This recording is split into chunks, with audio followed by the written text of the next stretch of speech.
diri saya sendiri, terus teman-teman BKN, jangan sampai terjadi salah pahaman kepada kepolisian tadi itu Saya harap tentang itu penanganan. tidak dilakukan walaupun tidak secara menyebut nama secara langsung, karena apa, nanti bisa mengarah kepada fitnah.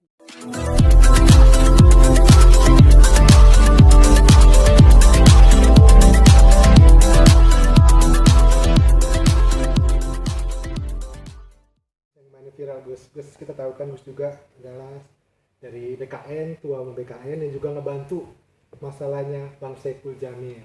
Gimana Gus melihat kasusnya kemarin hingga akhirnya Bang gue bisa bebas juga? Ya alhamdulillah Hirobbil Alamin. Saya ini baru tidur jam 1. Jadi pasca kemarin saya mendampingi beberapa hari, mendampingi King Saiful Jamil, kemudian mendampingi lawyernya Bang Saiful Jamil. Ini kan karena memang rame ya, banyak pro dan kontra. Makanya saya akhirnya harus turun langsung untuk mengedukasi agar di masyarakat tidak terjadi kesalahpahaman antara polisi dan masyarakat. Nah tadi malam itu saya pulang itu nyampe rumah 1:30 kalau nggak salah. Habis setelah keluar itu kan diundang itu ya, iNews TV, Star Pro. Lalu kemudian datang ke Cumi itu loh yang subscribe-nya 7 juta. Lalu kemudian dilanjutkan lagi Silet RCTI itu. Nah di situ saya Saiful Jamil, Bang Raja diundang untuk menyampaikan apa yang terjadi itu. Dan alhamdulillah lancar banget. Tadi malam Bang Saiful sampai nangis ya. Mungkin saking bahagianya ya. Saya ngomong memang sama King Saiful. Bang Saiful ini awal 2024 itu adalah awal kebaikan bagi sampean. Bukan awal kehancuran, walaupun proses kemarin ketika ditangkap seperti itu kan. Dia kaget ketika lihat videonya itu, dia setelah keluar dari penjara kan baru bisa lihat tuh. Ternyata begitu gitu. Tapi itu awal yang baik karena apa? Negara dalam hal ini institusi kepolisian yang punya hak untuk menyatakan bahwa artis ini terlibat narkoba, artis ini memakai narkoba atau tidak, itu clear. Polisi menyatakan bersih. Itu. Berarti kemarin mulai kan Gus dicatat Gus prosesnya bisa ada kemarin keundur ya, asal minggu ya, dia Senin 5 begitu kan? Iya, itu memang prosedur. Ketika kasus narkoba beda dengan kasus pidana lainnya ya, pencurian dengan kekerasan. Jika 1 kali 24 jam tidak cukup bukti, harus dilepas, beda. Kalau narkoba itu selain tes urin, terus untuk memastikan itu ada tahapan berikutnya, yaitu uji lab form, yaitu tes rambut. Nah termasuk polisi sangat profesional banget kemarin. Harusnya biasanya 1-7 hari, itu nggak sampai 1-3 hari kan. Nah malam itu lucu, waktu hari apa ya, kemarin kan bebas nih. Minggu malam kan sampai malam tuh teman-teman wartawan menunggu saya, menunggu Bang Ipul. Nah saya sampaikan, Bang Ipul sudah ganti baju nih. Karena hasil lapor akan turun. Nah ternyata Pak Kanit menemui pengacara, menemui saya, Gus mohon maaf ini hasilnya belum bisa malam hari ini. Jadi Bang Ipul juga belum pulang. Langsung lemes wes Bang Ipul gitu. Saya gak lemes, ngapain lemes? Wong selama gini loh, selama Allah masih ngasih kita hidup, ujian-ujian lain itu kecil.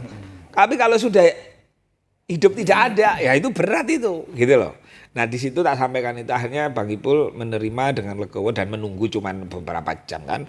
Besoknya kan ternyata keluar kan hasilnya dan jenengan bisa menyaksikan saya dampingi dalam rangka untuk mengedukasi diri saya sendiri, terus teman-teman BKN jangan sampai terjadi salah pahaman kepada kepolisian tadi itu tentang penangkapan. Faktanya kan polisi bisa menangkap tuh yang asistennya yang memakai narkoba.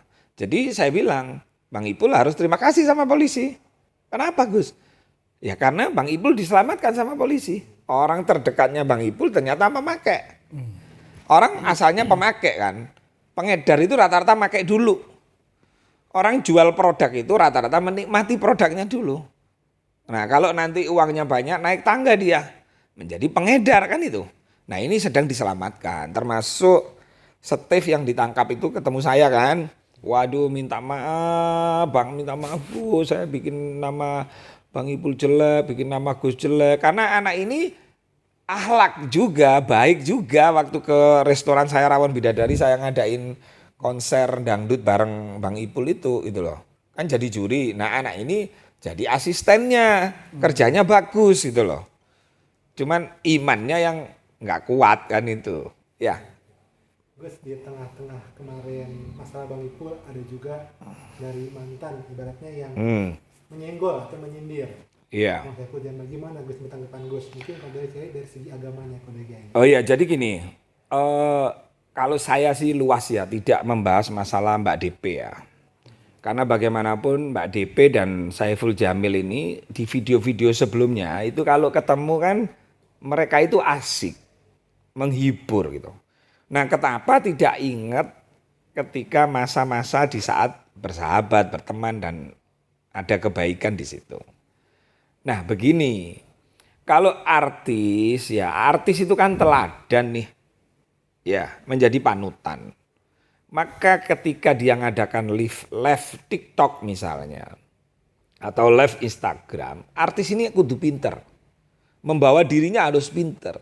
Ketika ada pertanyaan, dipancing, diserang, maka artis ini nggak boleh nyerang orang lain, menggiring opini untuk membenci, tidak menyukai orang lain, itu nggak boleh gitu loh.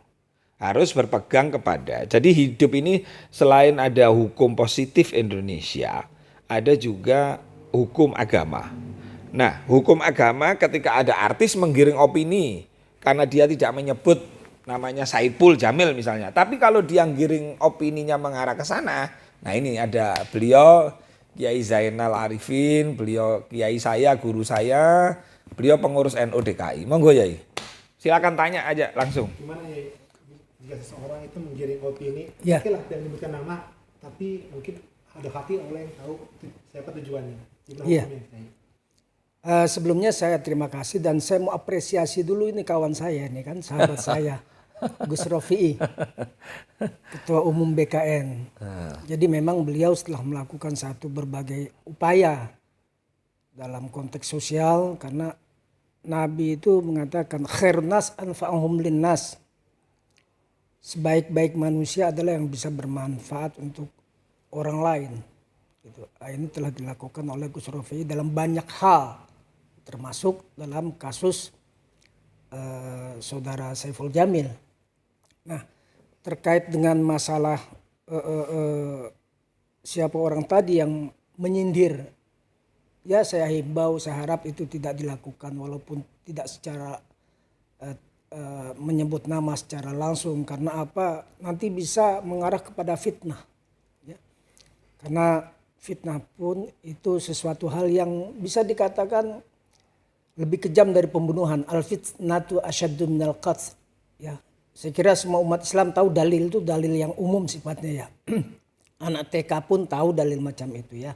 Jadi fitnah itu lebih kejam daripada pembunuhan. Oleh karena itu hindarilah siapapun yang kira-kira dekat dengan Pak Saiful Jamil dan lain sebagainya sebaiknya membantu ya dalam hal kesusahan maupun dalam hal kesenangan karena apa wa ta'awanu 'alal birri wat taqwa wa la ta'awanu 'alal ismi wal udwan. Saya kira itu sekali lagi saya berharap untuk kita masing-masing menahan diri dan lebih baik berkata yang baik atau kalaupun tidak bisa uskut diam. Saya kira itu yang bisa saya sampaikan. Nah, juga kemarin kan sempat juga ya Bang Soleh juga menanggapi, baca adalah cuekin aja. Tanggapan dari keluarga juga seperti itu. Iya. Nah sebenarnya nggak tahu ya, karena memang ada kasus kan di Polda Metro itu atas laporan King Saipul Jamil. Nah, King Saipul Jamil melaporkan itu hanya untuk mencari keadilan. Nah, karena kita ini negara hukum, jadi wajar ketika Bang Ipul diperlakukan seperti itu, dia mencari keadilan. Dan keadilan yang paling benar adalah ke proses hukum, biar hukum yang mengadili, kan gitu. Bisa saja yang dilaporkan itu merasa tidak nyaman, merasa apa, sehingga ketika live TikTok akhirnya terpancing emosinya. Harusnya kan gini, wong pernah bersama. Nah ini tuh, pernah bersama-sama, pernah bahagia, pernah sedih. Harusnya di saat misalnya terpuruk kayak kemarin, maka katanya Yai tadi, kalau nggak bisa membahagiakan, ya minimal diem aja. Nah itu malah keren gitu loh. Nah saya tetap berharap, misalnya yang sampean tanyakan Mbak DP, Bang Saiful, ini kan orang yang punya karya-karya. Ya duet aja di televisi, menghibur. Sehingga apa? Masyarakat teredukasi. Masyarakat ini jangan dikasih. Sudah ya, masyarakat ini hidup susah. Jangan dikasih tontonan-tontonan yang tidak mendidik.